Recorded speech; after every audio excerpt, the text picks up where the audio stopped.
All of you, I am Sunil Sharma, your English teacher. You are heartily welcome in Vivekanand online classes. Vivekanand के online classes में आप सबका हार्दिक अभिनंदन है। दोस्तों, how are you? I hope you will be good and fit. मुझे को उम्मीद है कि आप इस कोरोना वैश्विक महामारी के समय सब स्वस्थ होंगे, कुशल होंगे। दोस्तों, अपन ने अपने पिछले ऑडियो लेक्चर में, कल वाले में, जैसे आपका जो पनोरमा बुक है इसका 5th चैप्टर चालू किया था, love across the desert, salt desert. अब मैं इसको जहाँ से लेफ्ट करा था वहीं से नमक के रेगिस्तान के पार प्रेम, किस तरीके से एक भारतीय लड़का गुजराती बॉर्डर पे पाकिस्तान जाके पाकिस्तानी लड़की फातिमा को अपने गांव में लेके आता है, कितनी समस्याओं का सामना करता है। और जिस दिन वो अपने गांव में लेके आता है 2-3 साल का काल ख़त्म हो जाता है, बरसात आती है, वो स्टोरी चल रही है। सबसे पहले वो पंचमई पीर काला डोंगर से अपनी यात्रा तय कर रहा था। ये सब कल के ऑडियो लेक्चर में हो चुका। नाउ नेक्स्ट आगे, please open your book and try to understand with me. He had crossed the run on 4 occasions earlier he had turned 20 only a month ago। ये बताया जा रहा है कि हालांकि वो 1 माह पहले 20 साल को आता, फिर भी कच्छ के रण के को इसके पहले वो 4 बार पार कर चुका था, यानी 20 साल तक पहुँचते पहुँचते 4 बार पार कर चुका था वो। But each time he had either accompanied his father or that will old smuggler Jaman, the veteran of 100 illegal trips into the Sindh। लेकिन हर बार वो या तो अपने पिता के साथ आता था या धूर्त बूढ़े तस्कर जमन के साथ, जिसे सिंध में सैकड़ों बार गैरकानूनी रूप से यात्रा करने का अनुभव था। दोस्तों, बॉर्डर के दोनों ही तरफ ऐसे कई तस्कर रहते हैं जो जब इंडिया से पाकिस्तान, पाकिस्तान से इंडिया आते जाते हैं, सामान लाते ले जाते हैं और बड़ा प्रॉफिट कमाते हैं। कई लोगों को वो इस पार से उस पार भी करवा देते हैं। तो ये जो जमन था, नजब तो लड़के का नाम है, आफ्ताब उसके पापा का नाम है, अल्लाह रखा उसके ऊँट का नाम है। ये मेन पात्र आपको ध्यान रखना पड़ेगा। और ये जो गैर कानूनी इधर उधर जाने वाला ये जमन था। इस time they had paid taken तेंदुली froth about 500 and sold it across the border for 1200। हर बार वो अपने साथ लगभग 500 रुपये के तेंदू के पत्ते ले जाते थे, जिनसे बीड़ियाँ बनती है, जिन्हें वो सरहद के उस पार 1200 रुपये में बेच देते थे। But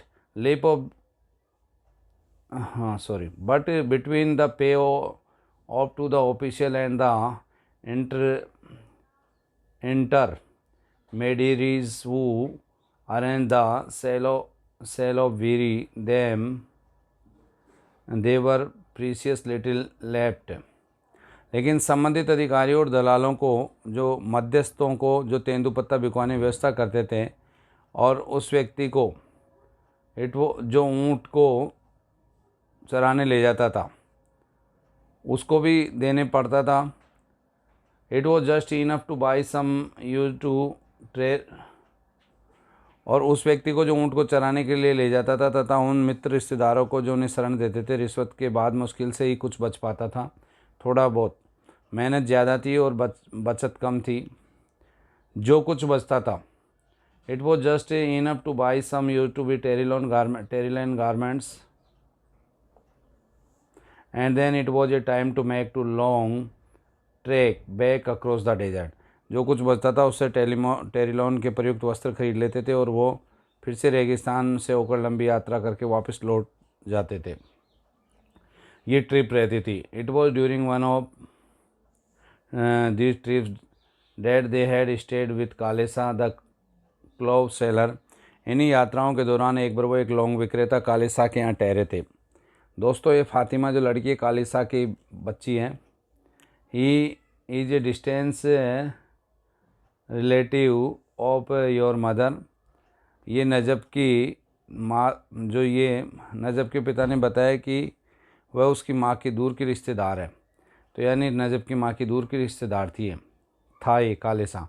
his father and told नजब, कालेसा वो टोल, वो लंबा था, उसकी बताया जा रहा है, and well placed and is a thick jowled face had a purple tinge about it is somewhere along the way it had got stuck with a discoloured patch. Kalesa लंबा, अच्छी चर्बी वाला और फूले हुए गालों वाला था, जिसका चेहरा बैंगनी रंग लिए हुए था। ही ऑलवेज वॉर ए तहमत और ब्लैक एंड वाइट चेक्स, कुछ ऐसे ही जैसे कहीं कहीं पर रंगीन धब्बे के रूप में अटक सा गया हो।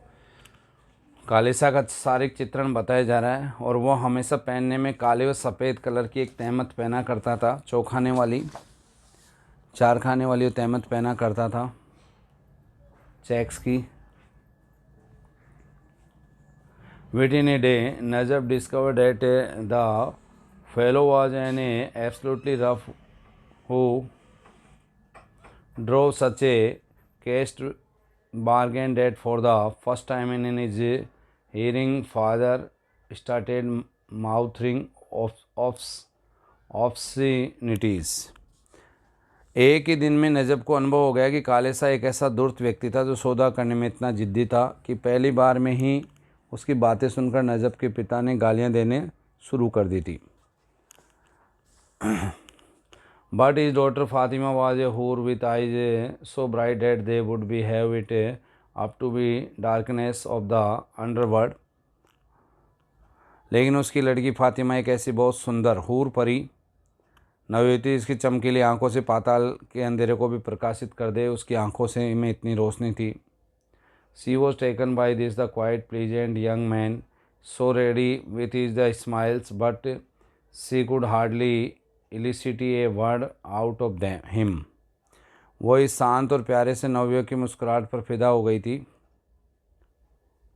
किंतु वह मुश्किल से ही उससे कुछ बुलवा या उगला पाई, क्योंकि शर्मीले स्वभाव का था Najab. Fatima had been be under pressure to get engaged to someone in the village, known for his slurred speech and grotesque stammer. Just my luck to run into mutes. Fatima पर गांव के एक ऐसे किसी युवक से सगाई करने का भारी दबाव था जो ठीक से बात करने में भी असमर्थ था और जिसकी स्टेमर्ड हकलाहट थी, जिसकी हकलाहट उपवास का पात्र थी। सब लोग उसका मजाक उड़ाते थे। She thought but they as she caught him staring at her, she laughed back. उसने सोचा शायद मेरी किस्मत में गूंगों से ही जुड़ना लिखा है, क्योंकि जो अब ये मिला था नजब ये भी बोलता नहीं था। And in the evening when Fatima repeated the performance and her face flooded with excitement as if she dared him to take the next step, he had flung his arm around her in reckless dizzy moment.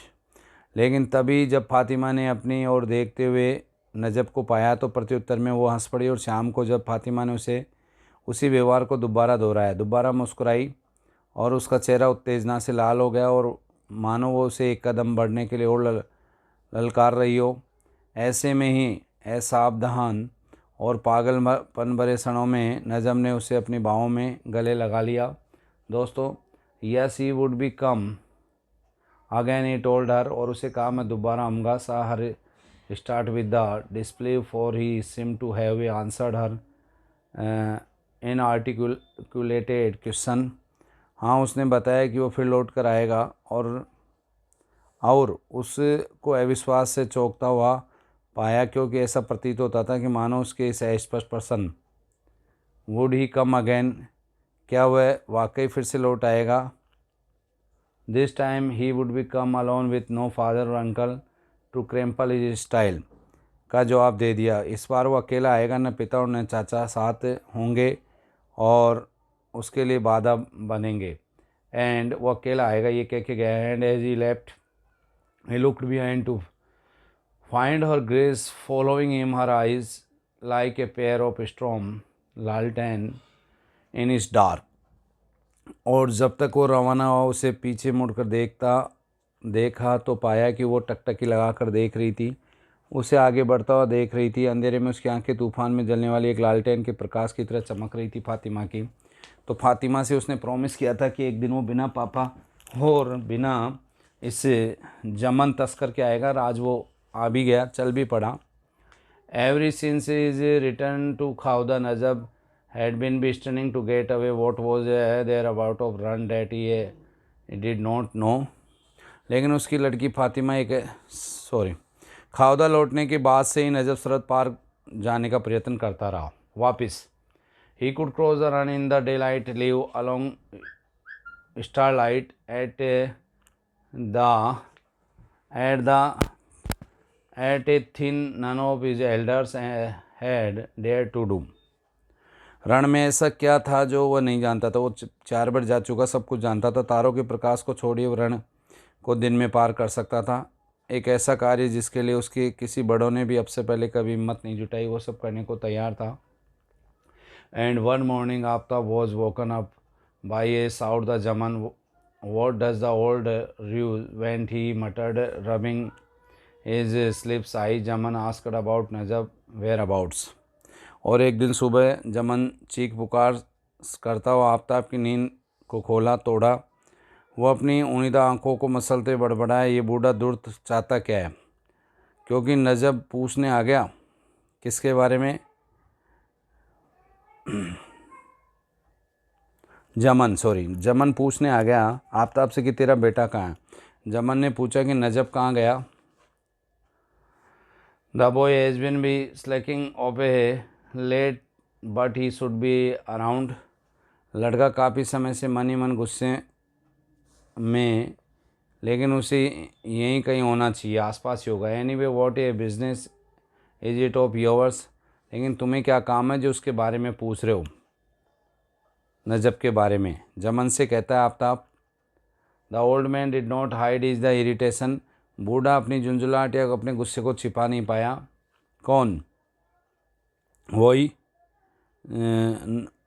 जमन अपनी झुंझुलाहट को छिपा नहीं पाया। दोस्तों, who are you trying to fool Aftab मियाँ। वो बोलता है कि तुम किसको बेवकूफ़ बनाने की कोशिश कर रहे हो आफ्ताब मियाँ। Asked the smuggler don't you know the Allah Rakha is all Singh missing. तुम्हें नहीं मालूम कि तुम्हारा ऊँट जो अल्लाह रखा है वो भी गायब है। दोस्तों, बॉर्डर के आसपास के गाँव के पास जब कोई आदमी और ऊँट दोनों गायब हो जाते हैं तो इसका मतलब ये समझाता है कि वो बॉर्डर के दूसरी तरफ गए। In this border village the pattern of life was such that if a man who was absent along with the camel, it was taken for granted that he had made a foray across the dearest into Pakistan. सीमा पर बने इन गाँवों में जीने का तरीका यही है, यदि कोई व्यक्ति अपने ऊँट सहित नहीं दिखता है तो मान लिया जाता है कि वो सरहद पार पाकिस्तान चला गया। या किसी आदमी की और जानवर की संख्या बढ़ जाती है तो भी यही माना जाता है गाँव में भी ये कहाँ से आए हैं। Aftab went into the mud enclosure where he camel was kept and found it empty. Aftab मिट्टी की चारदीवारी से बने हुए बाड़े में जाके देखता है कि ऊँट को जहाँ रखा जाता है, किंतु वो बाड़ा खाली था। His heart sank. वो चिंतित हो उठा, उसका हृदय डूब गया। He ran into the house to see if the bundles of tendu leaf he had brought had been taken by the boy. वह घर में भागते हुए देखने गया कि कहीं वह उस लड़के के द्वारा तेंदू पत्तों के उस बंडल को तो नहीं ले जाया गया जो उसने खरीदा था। ओ द फूल, कितना मूर्ख है, अगर जाना ही था। The son of the fool exclaimed Aftab almost seething with fury he was a forgotten to take the leaf with him. अगर उसे जाना ही था तो अपने साथ तेंदू के पत्ते तो लेके जाता वो। Who are you trying to fool with all this drama called the Jaman who was still standing at the door. Jaman ने अभी भी दरवाजे पर खड़ा था और वो चिल्लाए, नाटक करके तुम किसको बेवकूफ़ बना रहे हो आफ्ताब। जमन कह रहा है, this son you're not a innocent as the word बिहाइव्स।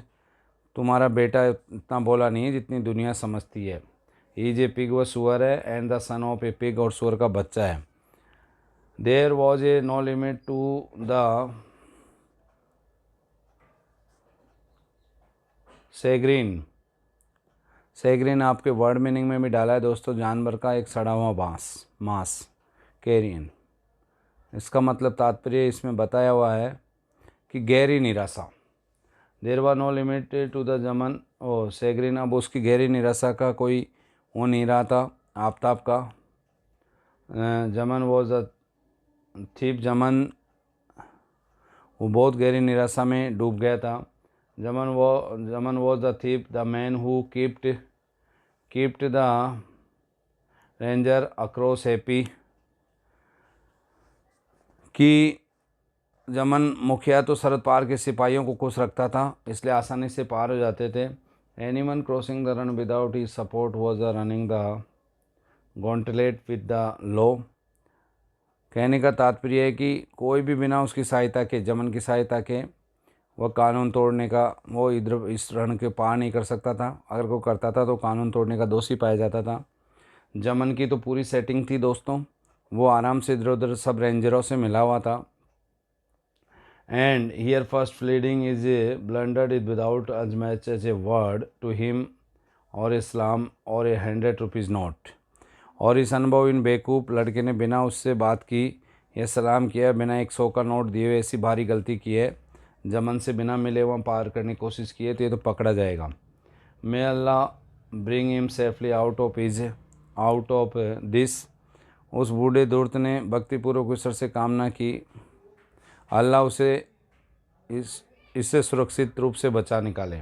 जमन ने सेड द ओल्ड यूज पाइसली, धार्मिक रूप से ही मीन्स जज द अपोजिट थ्रू आफ्ताब।